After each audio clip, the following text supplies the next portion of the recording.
Ciao a tutti amici di Mattoscacco, ben ritrovati. Oggi vi propongo una partita molto curiosa e particolare tratta da un film. Come molti di voi sapranno, nell'ultimo periodo, nell'ultimo anno, c'è stato un successo incredibile, una curiosità fantastica all'interno della nostra disciplina. La serie Netflix spopolato un po' in tutto il mondo e questo ha avvicinato tanta gente al mondo degli scacchi. Anche all'interno della serie Netflix sono state riprodotte delle partite realmente giocate, così come in questa partita che vi propongo, dove abbiamo con il bianco il professor Moriarty e con il nero il famosissimo investigatore Sherlock Holmes. La partita inizia così, quindi C4 apertura inglese. Nella parte finale del video vi dirò realmente qual è la partita che stanno riproducendo. Quindi C4 apertura inglese e 5 per il nero.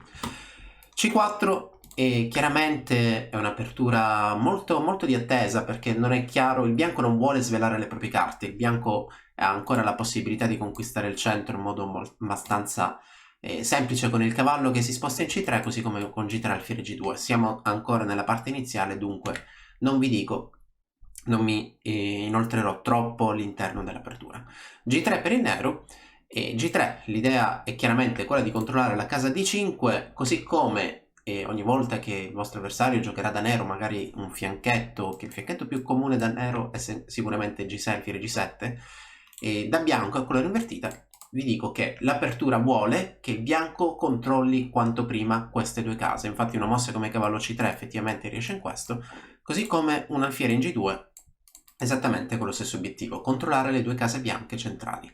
Dopo G3 la mossa di Sherlock è stata D5. D5 all'attacco del centro, il bianco ha accettato questo pedone, dopo la cattura è seguita a cavallo F6. Cosa potrebbe accadere su una semplice donna per D5? Diciamo che come in altre aperture, mi viene in mente senz'altro la Scandinava, dove il nero è ben disposto di portare la regina al centro, diciamo che questa donna diventa il prossimo obiettivo per sviluppare i pezzi bianchi, perché dopo cavallo F3 seguirà cavallo C3, sotto attacco la donna bianca, la donna nera, si dovrà spostare e quindi questo permette al bianco di accelerare leggermente il suo sviluppo. Dopo C per D5, cavallo F6.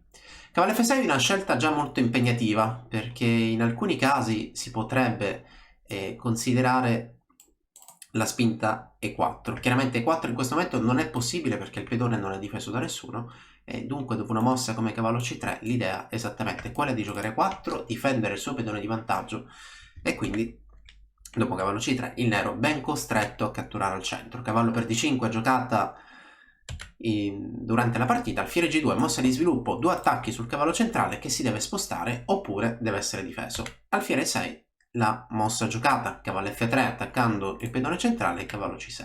Entrambi attraverso magari una trasposizione, perché sono state giocate delle mosse particolari. D5 da parte del nero, la seconda mossa è molto curiosa, però dopo questa trasposizione di mosse si rientra verso binari principali, verso linee principali, quindi questa è una delle posizioni principali dell'apertura inglese. Cavallo G5, primo dettaglio interessante. Cavallo G5 c'è un'idea simile a colori invertiti nella famosa apertura del dragone, soprattutto nel dragone accelerato, quindi il nero con gioca C5 dopo E4 e in quel caso cerca di proporre il fianchetto. Cavallo G5 sembrerebbe, e qualcuno di voi dirà, beh, è un pezzo in presa, il nero lo cattura e ciao, finita. Non è proprio così, perché chiaramente dopo la cattura seguirà la cattura in D5 da parte del bianco.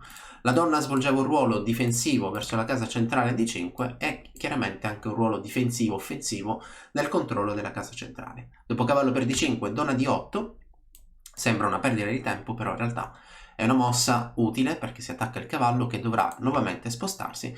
Tornare in C3 sarebbe una sorta di ammissione di aver perso un tempo, il cavallo è andato in avanti, poi è andato indietro, e nel mentre il nero magari imposta il suo piano in questo modo, creando la famosa batteria, e dopo un possibile arrocco corto, ciò non toglie che un giocatore creativo con il nero possa anche considerare una spinta immediata del pedone H. Qual è l'idea? Aprire la colonna e coordinare rapidamente 1, 2 e 3 pezzi insieme, tutto contro l'arrocco, quindi qui c'è un grande rischio per il bianco. Dopo donna di 8, cavallo E3, mossa giocata, donna di 7, effettivamente si continua verso quella strada di cui nominavo prima.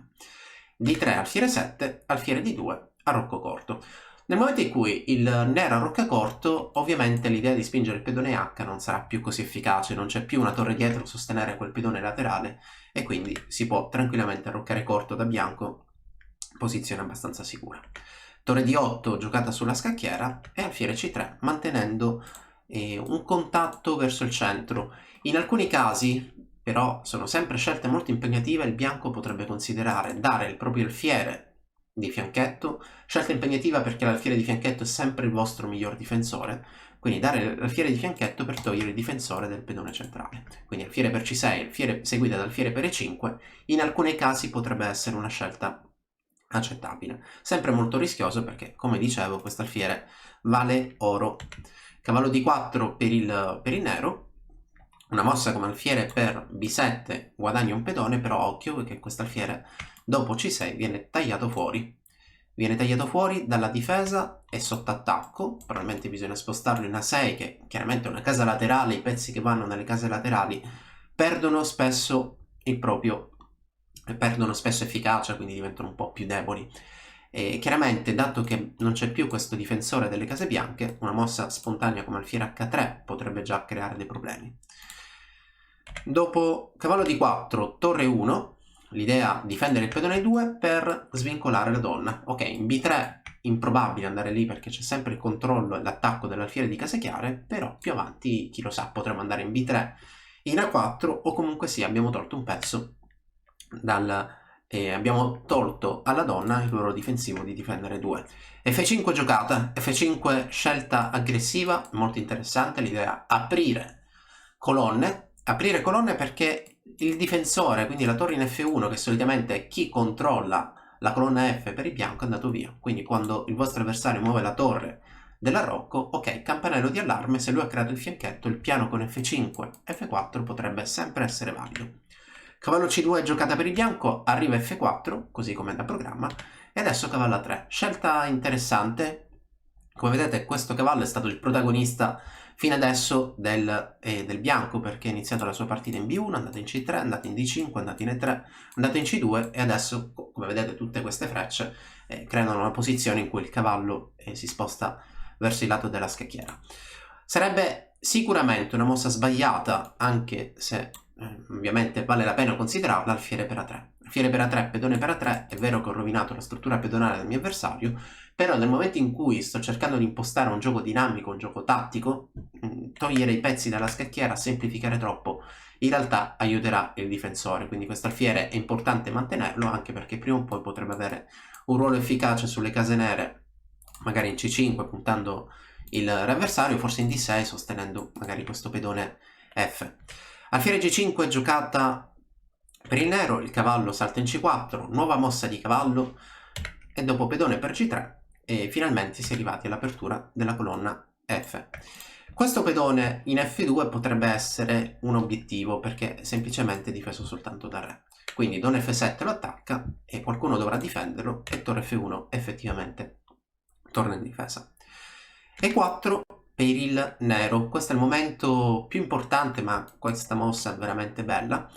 E ha un'idea tattica, un'idea strategica. L'idea strategica direi, ok, il nero riconosce che il suo pedone E5 lì al centro della scacchiera è rimasto isolato, un pedone che possiamo tranquillamente dare per aprire spazio e aprire colonne, perché l'idea principale è chiaramente aprire questa colonna.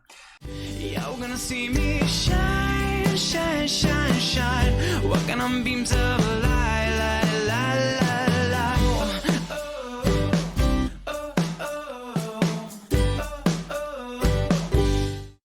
L'idea tattica è che il pedone in D3 è in sovraccarico, o controlla E4 oppure difende il cavallo. E anche alfiere per E4, che è la mossa giocata in partita, in realtà è soggetta anche in questo caso della tattica, perché arriva donna H5 controllando due volte la casa E2, quindi cavallo per E2 è la minaccia immediata. Qualcuno deve difendere E2, non è più così semplice perché in caso di, in caso di F3 c'è comunque una soluzione vincente che potrebbe arrivare via questo percorso. Alfiere per cavallo, il bianco deve riprendere per pareggiare il materiale. E a questo punto ci sarà una scoperta torre sulla donna, semplicemente con cavallo per F3 scacco. Vogliamo da nero giocare in modo molto più ambizioso? Bene, magari manteniamo i pezzi in gioco e puntiamo al matto, perché su alfiere 3 il re non si può spostare, altrimenti interviene la donna in H3 dando matto. Su alfiere 3 esiste una difesa torre F2, però come vedete i pezzi del bianco sono abbastanza limitati, si tolgono spazi a vicenda e sono chiaramente tutti in una posizione passiva. In questo momento alfiere per C4 vincerebbe per lo stesso tema di prima, la torre da lontano guarda la donna bianca, così come donna H3 potrebbe essere un altro motivo di attacco. Tornando alla partita, quindi mossa numero 20, donna H5 per i neri, è il momento di prendere l'iniziativa e a questo punto questa minaccia è così forte che il bianco decise di eliminare il cavallo. Torre per D4 giocata, cavallo E3 e a questo punto torre F6. Il famosissimo, per chi ha seguito altri video che ho pubblicato su Matoscacco, il famosissimo tema dell'ascensore. La torre si sposta sulla sesta traversa, in questo caso, visto che siamo in nero, e da lì si dirige in coordinazione per attaccare il re avversario.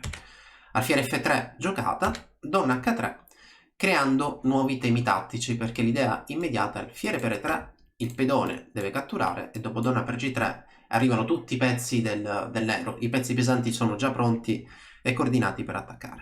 Alfiere G2, mossa difensiva, unica, spontanea, bisogna fare qualcosa per scacciare i pezzi avversari prima che creino delle minacce. E adesso la mossa veramente bella è questa. Mossa tanto bella quanto invisibile, perché quanti di voi, ma io stesso sarei abbastanza restio a sacrificare una regina per un pedone, ma chiaramente calcolando si può arrivare a qualche conclusione.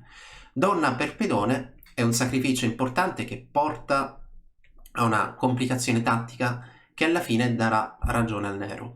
Qual è l'idea? In caso di cattura, alfiere per E3, scacco, torre per F2 da escludere perché questa torre comunque sia non è difesa abbastanza, in questo caso anche la semplice torre per F2 creerebbe problemi perché ci sono sempre i temi di scacco di scoperta con la torre. Il miglior modo per sottrarsi a degli scacchi di scoperta è quello di togliere il proprio re, però come vedete se re andasse qui, alfiere D5 è decisiva, ci sono due attacchi sull'alfiere, e se il re si spostasse qui in H1, anche in questo caso ci sono delle mosse interessanti, tra cui una manovra particolare torre G4, torre per G3, torre per G2. Nonostante il bianco abbia tante mosse a disposizione, vi assicuro che non ha modo di difendersi dal matto. Tornando indietro, donna per G3 giocata, pedone cattura, alfiere per scacco e a questo punto dopo re H2 continua l'attacco, torre H6 scacco. Chi può difendere dal matto? Sicuramente l'alfiere, spostandosi lì in H3, così come avviene, alfiere per H3 si minaccia matto, perché se toccasse al nero alfiere per F1 scacco di scoperta, ma in realtà è anche matto, e quindi non resta altro che creare qualche complicazione, dare delle vie di fuga. Torre F4 si difende dal tema di matto perché in caso di alfiere F1 seguirebbe torre H4, mi sono difeso, e qualcuno dirà beh ci sono due attaccanti su questa torre quindi io la catturo una volta, dopo la ricatturo con l'altra, però il fatto di aver eliminato da bianco il pedone G mi permette di dare la via di fuga e salvare un po' la posizione. Adesso i problemi arrivano per il nero, l'alfiere sotto attacco, la torre sotto attacco, e anche dal punto di vista materiale il nero non è più così soddisfatto come prima.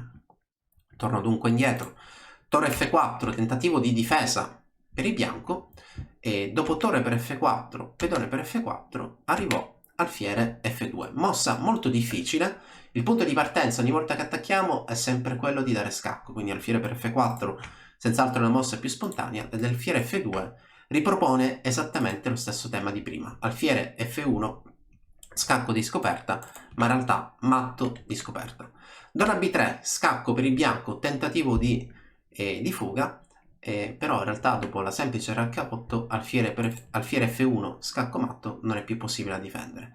La partita continuò riconoscendo la sconfitta con donna per B7 e quindi alfiere F1 matto di scoperta. Ok, la coppia degli alfieri come vedete è così forte che quando i due alfieri sono vicini tra loro dominano diciamo la scacchiera, e questa è una dimostrazione, i due alfieri in attacco con la torre. Vi dicevo prima che questa è una partita realmente giocata, questa è una partita giocata nel 1966 tra due giocatori che ai tempi erano considerati tra i più forti al mondo, sia per risultati ma sia per preparazione scacchistica. Con il bianco abbiamo Bell Larsen e con il nero abbiamo Tigran Petrosian. Rivediamo la partita, quindi C4 e 5 e dopo G3 D5. Dopo pedone per cavallo F6, quindi bianco conquista il centro, le sue case bianche, e siamo con una trasposizione di mosse in una delle posizioni principali dell'apertura inglese. Cavallo G5 per il bianco porta una posizione concreta, perché dopo il cambio al centro, così come nell'apertura del dragone accelerato, si raggiunge questa posizione, dove il bianco, è vero che ha il controllo centrale delle case bianche soprattutto, ma è soggetto a una perdita di spazio, perché col cavallo in D4 del nero chiaramente in questo momento dà un po' di fastidio. F5, piano logico. Dicevo prima, quando la torre si sposta dalla colonna F, il campanello di allarme potrebbe essere: ok, attacchiamo sulla colonna F perché lui non è difensore. Dunque F5, idea F4. F4 effettivamente è stata giocata e dopo cavallo A3, alfiere G5 con idee taglienti e tattiche di entrare in E3. Cavallo C4, pedone per e don F7, tutto contro F2.